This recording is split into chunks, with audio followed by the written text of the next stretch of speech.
What's going on, people? It's your boy, the one and only Natster here.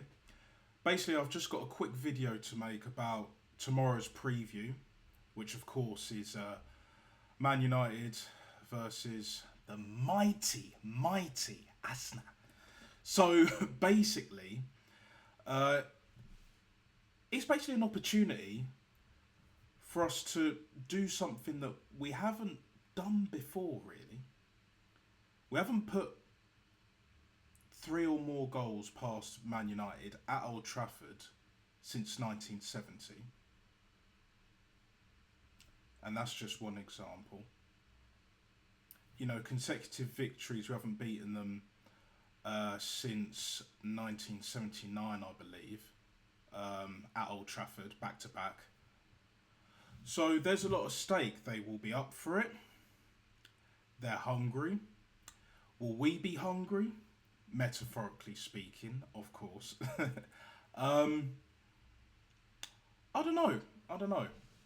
We will have to see because we have injuries. They have injuries. We got Jesus out with an ACL for the rest of the season. They've got Lisandro Martinez, my bad, out for the rest of the season. And I think he's just having surgery as well on top of that. So I don't want to hear any excuses from you Arteta inners about injuries. Now, refereeing decisions is different, but at the same time, they're shit for everyone. So I don't want to hear no fucking excuses about, but the ref. Oh, but we've got more key injuries and all of that shit. Nah, less of that. So, if any of you guys have seen me on Aaron's channel yesterday, I believe. Yeah, yesterday. I predicted a 3-1. And the reason why I predict a 3-1 win, for Arsenal that is because this is the worst Man United side I've ever seen. And at the same time, we know the league is done. I believe the players are already on the beach. They're focusing on the Champions League, just as I thought they would, and so is this manager. Which means there's no real pressure, because Liverpool will do the business at the end of the season, and we still got to play them away from home. And you know we're giving them that guard of honour. So, and again, that's a little bit later down the road, and that's a whole different kettle of fish, and I will not be looking forward to that. A lot of told you so's and then some. But anyway, really and truly, I just don't see Man United scoring more than one. I see us just kind of, not coasting, but comfortable enough. Like, more comfortable than even last year. Because we were fighting for a title last year. This year we ain't. No Pressure FC performs. They fucking deliver. Like a postman with Tourette's. Giving you some in-between and shit. Love that show. But anyway. Who do I think's gonna be our key performers, key players tomorrow? I reckon it will be Declan Rice and Jurrien Timber, because they were brilliant against PSV. And it more so Timber, I think, you know, down the right hand side, you know, what they got.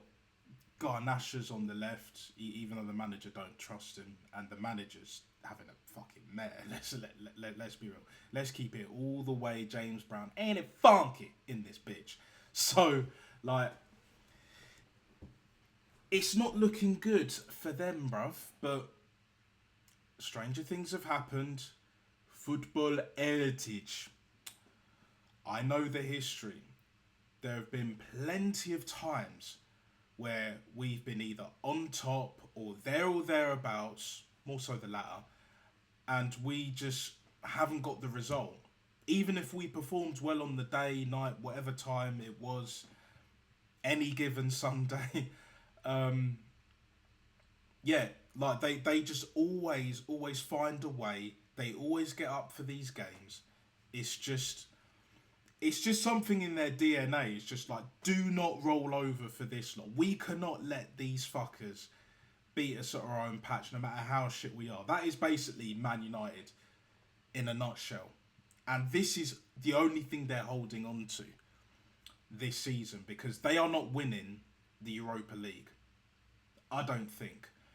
You know, they have a chance, but looking at the players that they've got, and more so this manager, and even if they get what is it? If they get a stand-in manager, like if the number 2 takes over for the rest of the season, interim. Interim. Then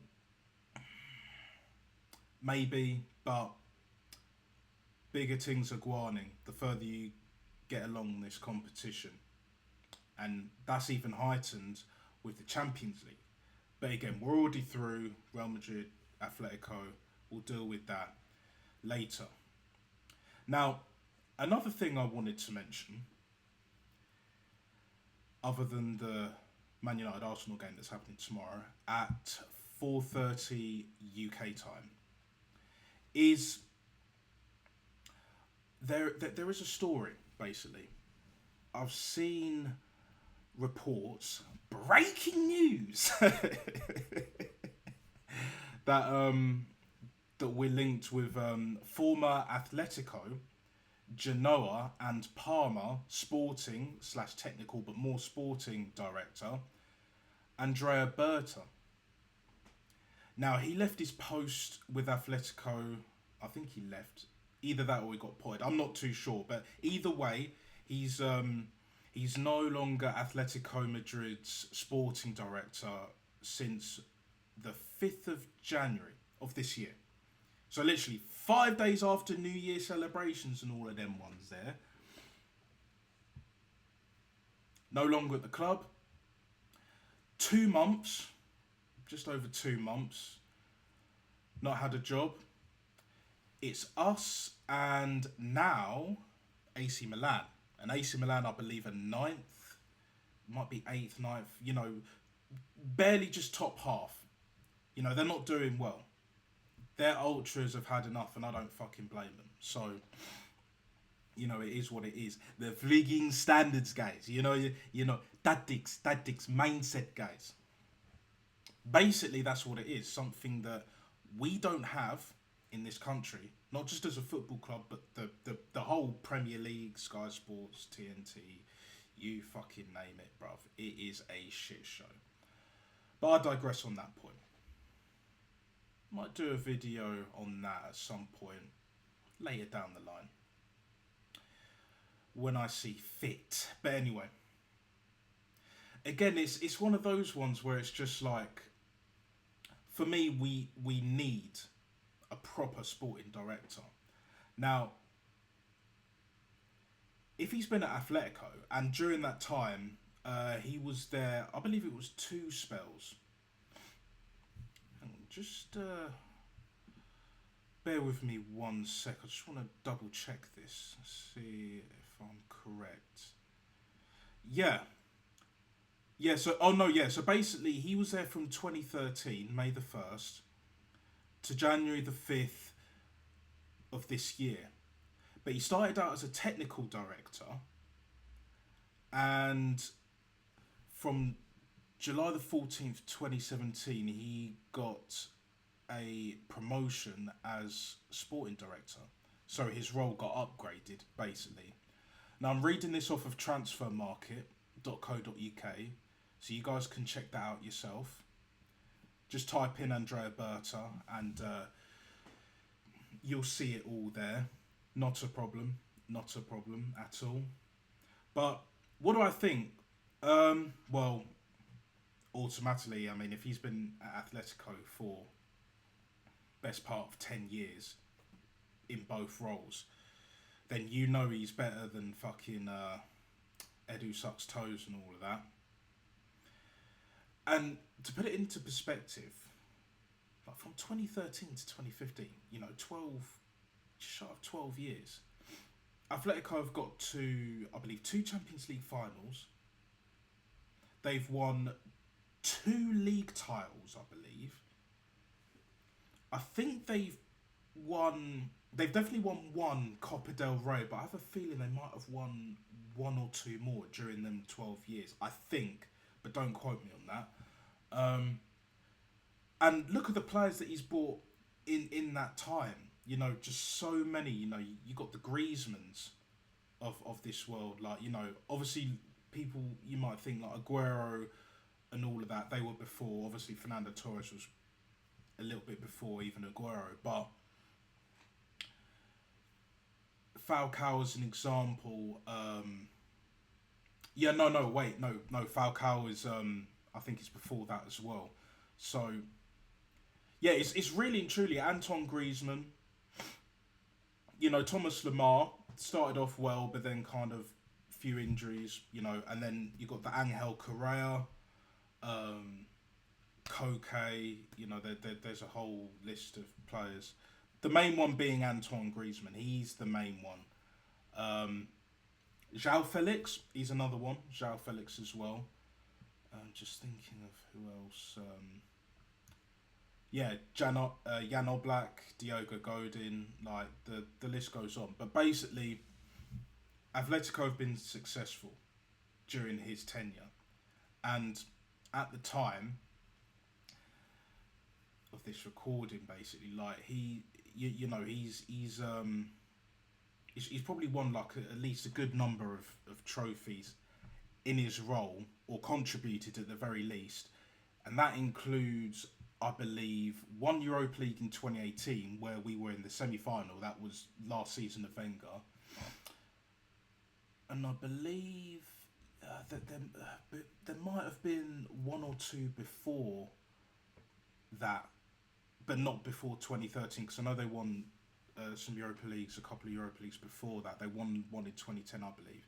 But either way, what I think of this, I think if Josh finally realises that we need a proper sporting director to get them players in, sort out this fucking mess, just to start with, you know, get rid of garlic bread, Tim Lewis with that dodgy hairdo and that, you know, and obviously Vinay left around the similar time with Edu, and then you've got fucking Lego Head himself.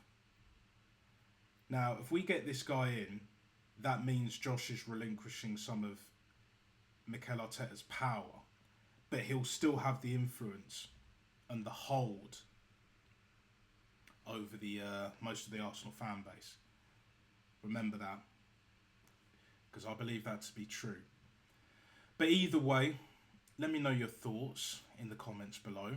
I think if we do get him, it's a great appointment.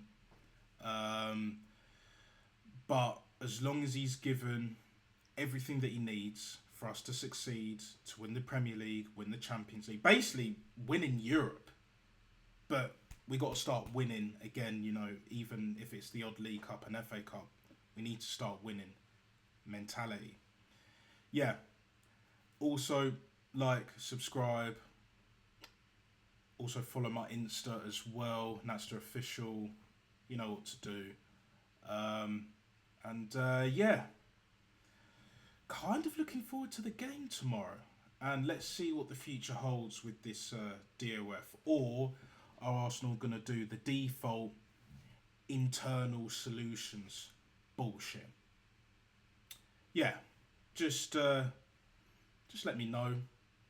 I want to see what you guys think, and I will probably be on Northside's stream, call-in show, or some of the other guys, definitely by next week, so there'll be more to follow, and the live stream will be set up very soon. So yeah, a lot to look forward to, guys. Take care. Peace.